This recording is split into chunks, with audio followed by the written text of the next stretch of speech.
Hey, what's going on, YouTube? It's kind of cold here today. Like I said, winter time's coming. I had a few different comments and requests about how to properly set your saddle. So I decided I'm just going to go ahead and I have this extra saddle. We always have a couple different extra saddles and just main saddles. We're going to throw this saddle on, and I'll kind of give you a step-by-step on how to get it all set up. What the deal is if you have one horse and you mainly just ride one horse, and your saddle should be set up fine, but I ride different horses, different saddles, stuff like that, so I'm constantly having to readjust the saddle. So the same thing with this one. I don't know the last horse's saddle's been on, so we're going to have to adjust it, and so I decided to go and make a video about it, and I'll kind of show you how I'm doing it. The first thing I'm going to throw the pad on. Like I said, this right here is an old pad. I'm just going to use for this for now. Throw it on. You want it to be over the withers, which is right here is the withers right here. You don't want it, this right here is going to be too far up, and you don't want it too far back. Okay, so you want it where it kind of sits, like basically like in front of his butt or whatever, and then kind of over the withers a little bit. You don't want, some of the withers showing. You want a little bit over the withers, just like that, and it kind of sits just directly in there. Some people are different. Whenever I throw a saddle on there, I just throw it. Like I said, I want the horse used to the saddle getting on there. And this pad's actually a little bit too small for this saddle, but it's no big deal. I'm kind of giving you a gist of how to set it.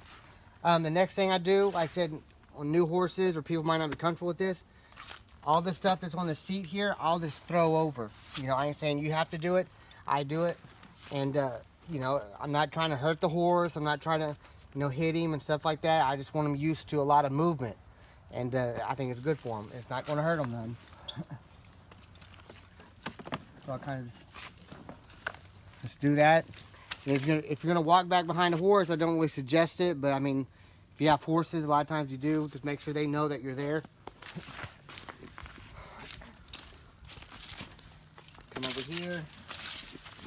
You have your belly belt, your cinch, your breast collar. Your breast collar is to keep your saddle from moving back. It'll keep your saddle forward. And then, but you got to make sure it's adjusted right. So everything looks pretty decent over here. Not too bad. We're going to go on to the other side and start cinching everything up. And get it tightened up. So come over here. I'll grab the cinch.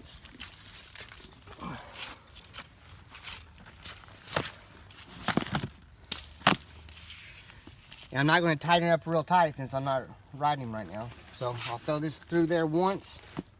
Just like that, goes through. Then I bring it up. Through again. And then through this again. Just like that. I kind of snug it up a little bit. And then I'll look down here. There's these D-rings right here. These D-rings you want in the center of your horse's front legs. You don't want them rubbing the side of the leg or nothing like that. So whenever you go to tighten it up, these D-rings right here needs to be in the center. And so far, it's still loose. That's going to be pretty good. So I'll bring this back up and through. Some people, they might latch it. With these holes right here. These holes right here, they might latch it. I don't. Depending on what I do. Like I said, some people just tighten it up like that and bring it through there. Or what they'll do is they'll bring this through here and over and around. And then you bring this back through and you have your little tail. But I still have it loose right now. It's not really that tight. So like that. Now we'll come back here. We want to put the belly belt on, or the back cinch, however you want to call it. Grab them on the belly, grab hold of it. Same thing with this. You want it adjusted pretty much as the center as you can. You don't want a whole bunch of slack if you don't have to. So I have quite a bit showing here. I'm going to see what it's like on the other side.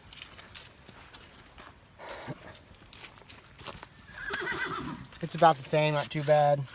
Might go and bring this one up one more. You don't want your back cinch too tight, and you don't want it too loose, because if you have it too loose, horse's back leg can get stuck in it, and then they're going to fall down. So, come back over here.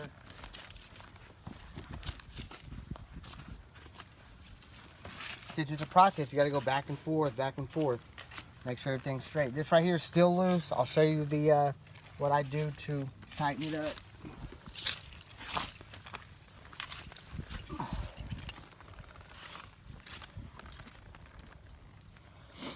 The breast collar will go through here.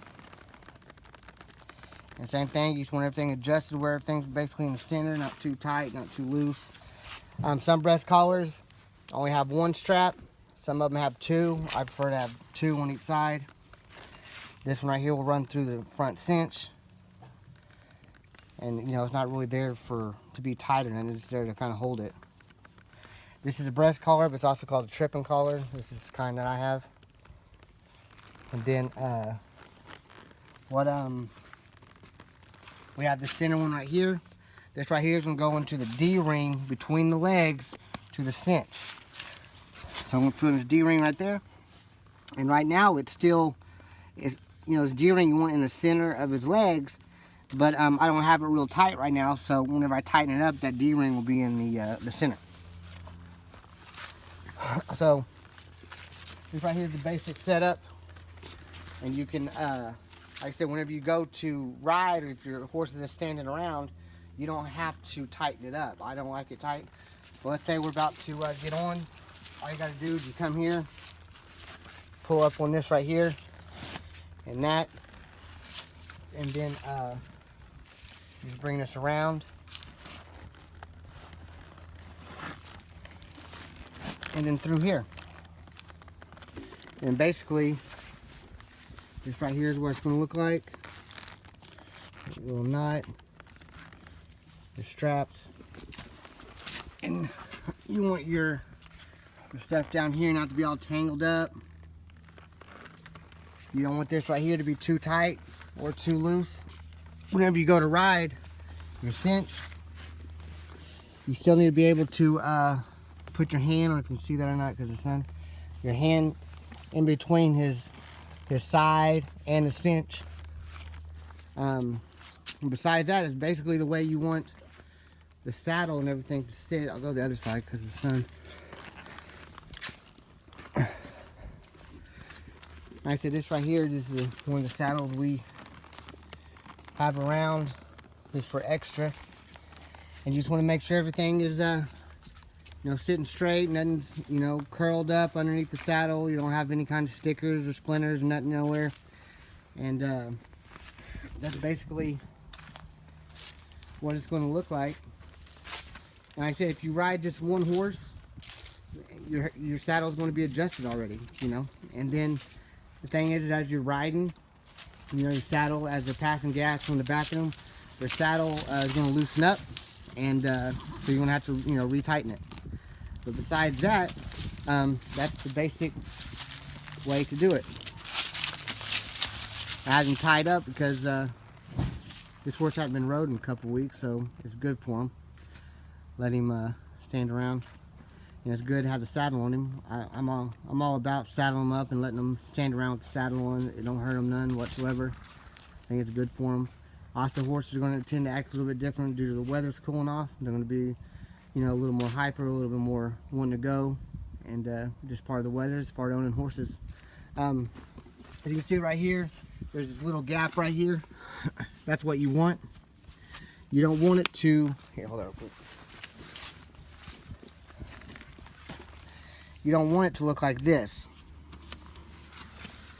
See this right here? If you're going up a hill, down a hill, it's going to be so easy for his back hoof to get caught in here. And I've seen it happen many times. The horse gets hurt, the rider gets hurt. So anytime you get this sucked up, you need it to go, you know, around their belly some. You don't want it tight. You want a little give, but you don't want it like this, because your horse's back foot will get caught, and it is a wreck waiting to happen. And as you, like I said, as you're riding, he passes gas and he starts to go to the bathroom, everything's going to start loosening up. So as it loosens up, you can tighten everything up to get it back where it goes. as you're riding, you know, you're not going to just be in a saddle the whole time, especially if you plan on riding for a while. You're going to have to get off, tighten the saddles up, stuff like that. And you don't want it too tight, but you don't want it too loose either, because too loose, you're going to gall the horses back up. You're going to, you know, mark them up pretty good if I'm sweating and everything else. So this right here is the basic way I saddle up. Some people might do a little bit different, but this is basically how you want the saddle to sit. You don't want the saddle to be sitting too far down, and you don't want the saddle sitting too far over the butt. And you know, it's one of the things, you don't want it extra tight, and you don't want it real loose either. I mean, you just kind of, it'll take time for you to get used to it. But key thing is, you just get out there and do it. You know, and I'm a hands-on kind of guy. I have to be out there doing it to learn. That's how I've always been. So it would be good for you to have a nice older horse, broke horse, that will basically let you throw the saddle on and off, and that'll be the best way for you to learn. But like I said, I told some people that I'll do a little video about me saddling up. This is, you know, everyone's going to be a little different when I saddle up, because every horse isn't built the same. But this right here is the basic gist of it. I hope you enjoy it. Give me a thumbs up, thumbs down if you didn't. You know, leave a comment below. I love commenting back and forth with y'all. And y'all have a great day, and we'll talk to you soon.